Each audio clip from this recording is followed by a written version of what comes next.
eu sou a Gabriela, sou graduanda em Medicina Veterinária na Universidade Estadual de Londrina, a UEL, e hoje eu vou falar para vocês sobre acumuladores de animais, que é um tema muito recorrente e importante para ser comentado hoje em dia. Então, para começar essa aula, o que é o transtorno de acumulação? O transtorno de acumulação é um termo utilizado para definir uma psicopatologia humana que se caracteriza pela aquisição compulsiva, acumulação de objetos desnecessários e a resistência em desfazer-se dos mesmos. Então, esse transtorno de acumulação, ele foi considerado um transtorno mental pela Associação de Psiquiatria Americana em 2013. Dentro desse transtorno de acumulação, existe a síndrome de Noé, que é um transtorno de acumulação animal, que é o tema principal da aula. Então, a síndrome de Noé é a acumulação de muitos animais, é a incapacidade de prover padrões mínimos de nutrição, de saneamento, de cuidados veterinários. Então, esses animais, eles ficam em condições deteriorantes. Então, situações de doenças, fome e até mesmo morte. E muitas vezes, quando eles morrem, as pessoas, o indivíduo doente, não percebe e aquela carcaça do animal morto fica naquele ambiente. Então, por conta de todos esses motivos que eu falei, o ambiente sujo, da superpopulação, o ambiente ele fica com condições insalubres e com uma condição precária para a vida, tanto do indivíduo como do animal. Quais são as características dos acumuladores? Então, é a reunião de grande número de animais, é o apego demasiado aos animais, é o não atendimento às necessidades básicas, tanto desse animal quanto do próprio indivíduo, e é a confusão de protecionismo com acumulação. O indivíduo compreende que, ao retirar o animal da rua e retirar daquela situação que também é ruim, é que ele está o protegendo. Mas ao juntar esses animais em um ambiente pequeno, com uma superpopulação, ele não entende que também está fazendo esse animal sofrer, além de não garantir a saúde, de não garantir a alimentação adequada e até mesmo não conseguir dar atenção para tantos animais ao mesmo tempo. Normalmente, outra característica são idosos que passam por esse problema de transtorno mental, ou a partir da meia-idade que começam a aparecer os sinais de acumulação nessas pessoas. Também são condições precárias de higiene, subnutrição, tanto para o animal como para o indivíduo, novamente. Então, quais são as possíveis causas para que isso aconteça? Então, a carência afetiva, experiências traumáticas na adolescência e na infância, então, experiências de abandono pelos pais, dificuldade de manter relacionamentos, o isolamento social como causa também, e a maior facilidade de criar vínculo com os animais. Então, onde que está o problema, as consequências disso tudo? O problema está na falta de senso crítico da anormalidade nas atitudes. Então, esse indivíduo, ele não vai perceber a anormalidade de tudo que ele está fazendo.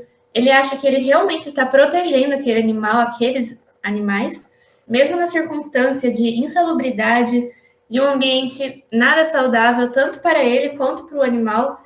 A acumulação de animais prejudica centenas de milhares de animais ao ano e 3 mil pessoas por ano, então causando problemas nas famílias e nos relacionamentos.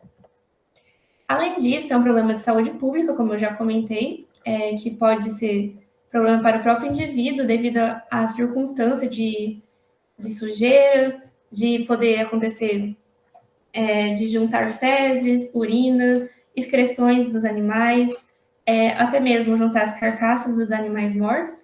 Então, podendo acontecer as zoonoses e as endemias por juntar ratos e outros animais peçonhentos nesse ambiente. Então, aqui é para ilustrar a acumulação de gatos. Então, vocês podem ver que tem muita sujeira, muitos pelos, que eles não estão, assim, num ambiente adequado para o bem-estar. Aqui outro exemplo, que também dá para ver que é um ambiente não muito agradável, que está com muita sujeira. Aqui é uma reportagem de protetores que resgataram cerca de 80 filhotes maltratados em São Paulo. Então, também de acumuladores, podemos ver as fezes, os animais em situações não adequadas. Aqui também. E, por último, como reportagem, É muito comum, diariamente, sair reportagens como pessoas da vizinhança que causam incêndios para matar os animais dos acumuladores, como nessa primeira, morte de cães em incêndios é, de acumuladores de animais, ou os gatos que são envenenados, pois muitas vezes as pessoas da vizinhança, elas se incomodam com o cheiro que vem das casas devido à quantidade de sujidade, de fezes, de urina, ou mesmo o barulho que os animais fazem, porque são muitos, então o barulho aumenta. Então, eles acabam, às vezes, denunciando esse indivíduo, denunciando o ambiente, tudo, mas não encontra solução e, por fim, acabam fazendo esses que também são maus tratos. Então, como podemos encontrar uma solução para essa acumulação de animais? Como podemos abordar? É muito complicado esse assunto ainda, precisa de muitos mais estudos, compreender melhor esse transtorno mental, porém, sabe-se que a abordagem multidisciplinar ela é muito mais eficaz que outros tipos de abordagem. Então, o que seria essa abordagem multidisciplinar? É quando nós tratamos tanto o animal, o indivíduo e o ambiente como um só. É o conceito de saúde única, em que o médico veterinário ele é um dos principais atuantes nessa conexão entre essas áreas. Então, o médico veterinário, além de prover saúde e proteção ao animal, ele deve prever e controlar os riscos ambientais provocados pelo homem. Quais são as medidas de proteção aos animais existentes? Então, existem normativas legais que garantem a proteção dos direitos e bem-estar animal. Então, 1934 tem a garantia de tutela pelo Estado. 1978 existe a Declaração Universal dos Direitos dos Animais, da Unesco. 1988 e 1998 é considerado crime os maus tratos, então, por leis federais brasileiras. E 2016, em Minas Gerais, existe a lei da guarda responsável e de multa de até R$ 3.000 para quem comete maus tratos. Porém, essas medidas de proteção não resolvem o problema e nem previnem a recidiva, porque são medidas pontuais que não vão atuar de modo contínuo e acompanhar esses indivíduos, acompanhar esses animais que sofreram o abuso, os maus tratos. Quais são as ações públicas e dos profissionais da saúde que podem ser tomadas? Então, essa ação pública ela tem um destaque dentro da medicina veterinária do coletivo e tem participação, além dos médicos veterinários, por órgãos de proteção e controle animal, poder público, Secretaria da Saúde e assistência social. Então, as soluções encontradas são procedimentos padronizados, como a limpeza e retirada dos animais, mas após isso, deve ter uma atuação de caráter continuado, então, para evitar as recidivas dos indivíduos que têm a tendência de acumulação de animais. Então, devemos prover principalmente assistência psicológica, pois sim, é um transtorno mental, é preocupante e esse indivíduo está sofrendo, além de tudo.